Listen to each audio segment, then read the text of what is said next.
All right, everybody. Hello. On Tuesday and probably some of today, Thursday, we've been working on the drawings that we will make into our block print stamp. So if you're at school, you're working on a 4x6 sort of size because that's the size of our phone.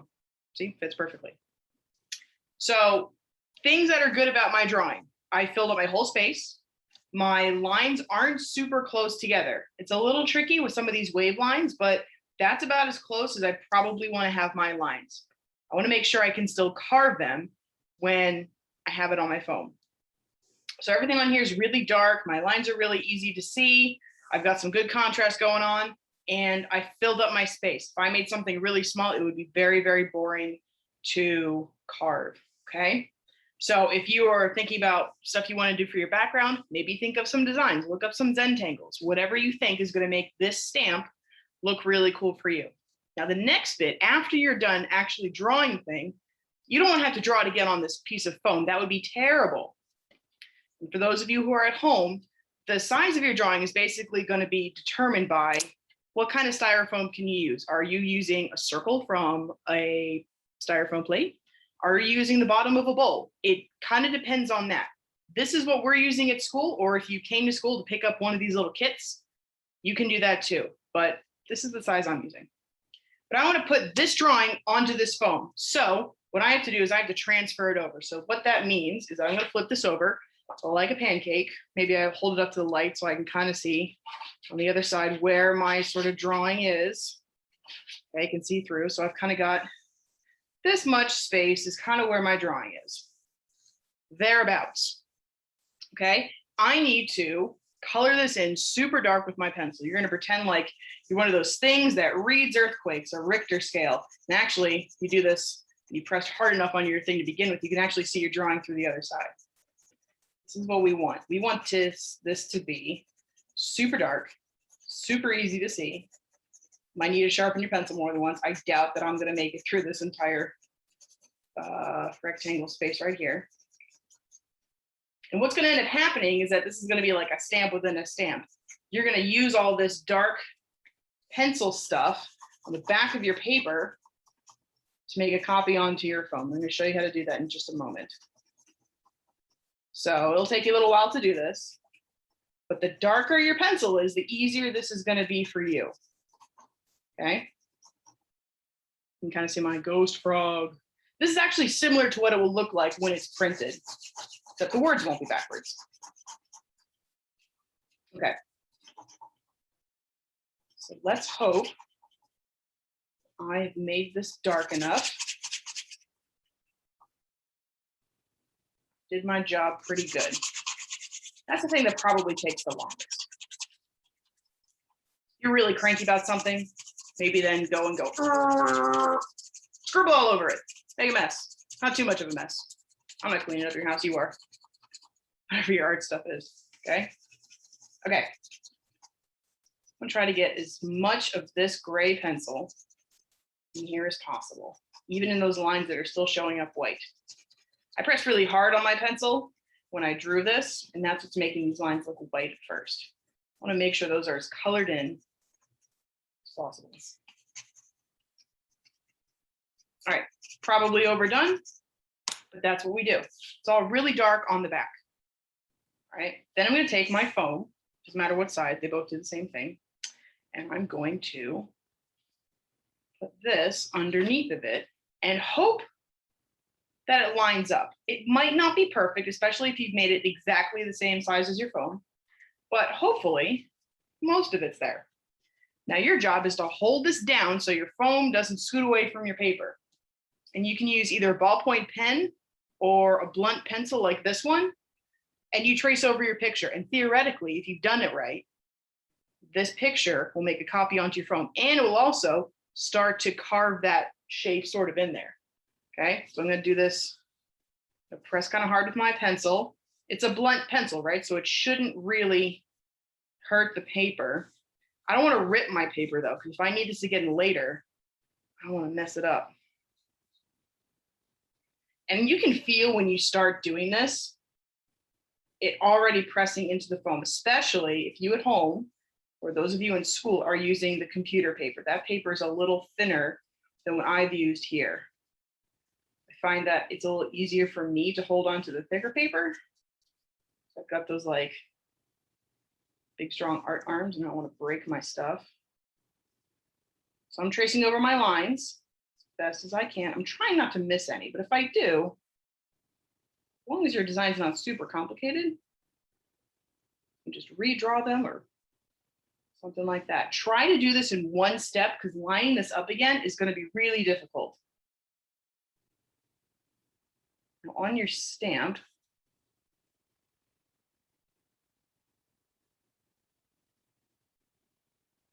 go. Boop, boop, boop, boop, boop, boop, boop, boop. Go over this outline. What a happy frog. Having a great time, thinking about bugs, thinking about swimming around in a swamp. You know, frog stuff. Maybe put on some tunes while you're doing this step. It's not super hard, but it does take some time.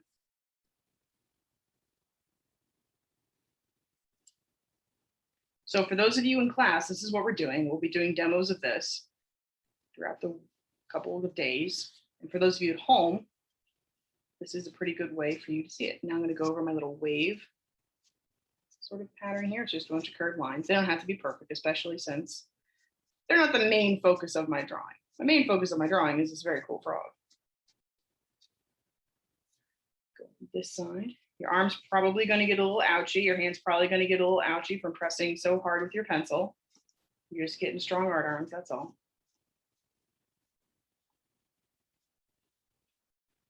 I don't think that there's much that I've missed on here.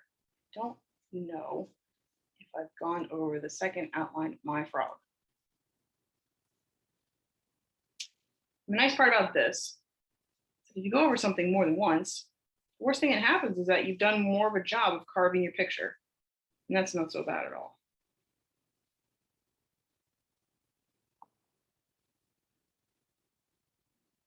Okay, I'm going to be very brave, lift it up from a corner, see if I missed anything.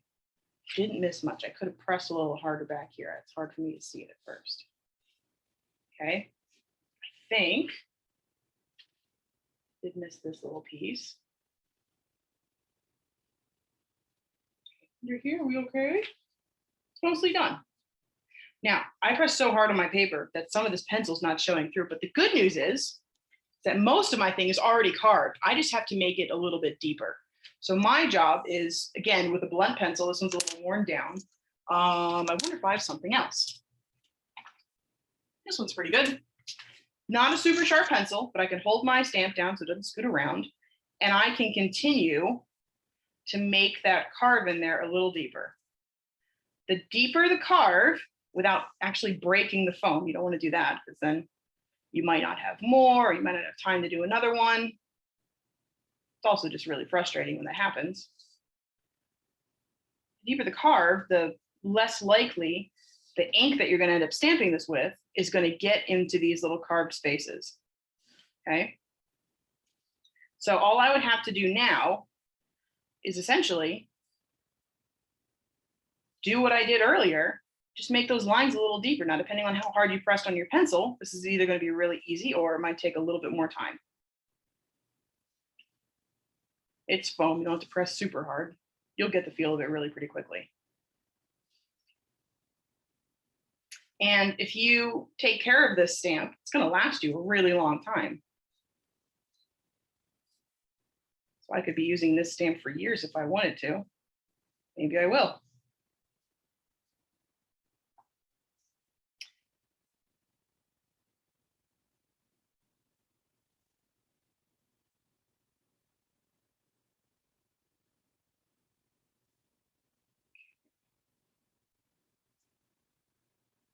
Now, words are always a really tricky thing, because when I stamp this, Ms. Wales has realized that she's made a little bit of an error.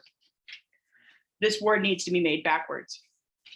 That's something I'll have to fix the next time I do it. Now, the only thing I'm out of right now is one piece of foam. That's not so tragic for me.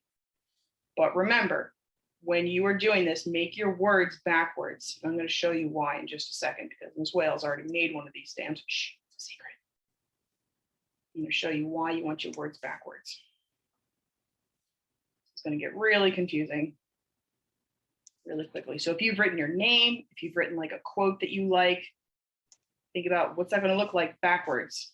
Can you write it that way so it fits? So really quickly, let's do these waves.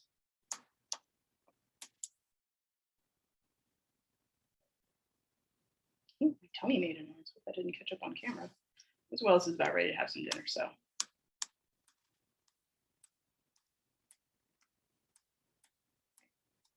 making my little wave lines. That's a pretty nice, easy line for Miss Wales to do. Always like it when things go a little bit easier than planned. Okay, so this is a pretty good stamp. I might want to make things a little deeper at some point, but I want to show you why it's super important to make your words backwards. So this is my other stamp that I did earlier. This is backwards, this is forward. So let's take a look at why you want to do this. Might look really weird at first, but I promise it's going to make sense later. So this is what we'll end up using to block print. This is a roller. This is a little palette knife that we put ink on there. And this is a tray, just a plastic piece that we put ink on. Okay. Here is just a piece of paper. I don't have a background made on this one, but that's okay for this example. This is what the ink looks like. It kind of looks like jelly or jam. It's a little sticky. It's kind of yucky, but it has to stick to both the print and everything else. So just because I want to show you this, in the next video that I'm going to do shows us more about actually doing this process. But it's always nice to see it done just to get used to it. I'm going to make sure that this is rolled out really nice. Okay, nice ink on there, kind of shiny.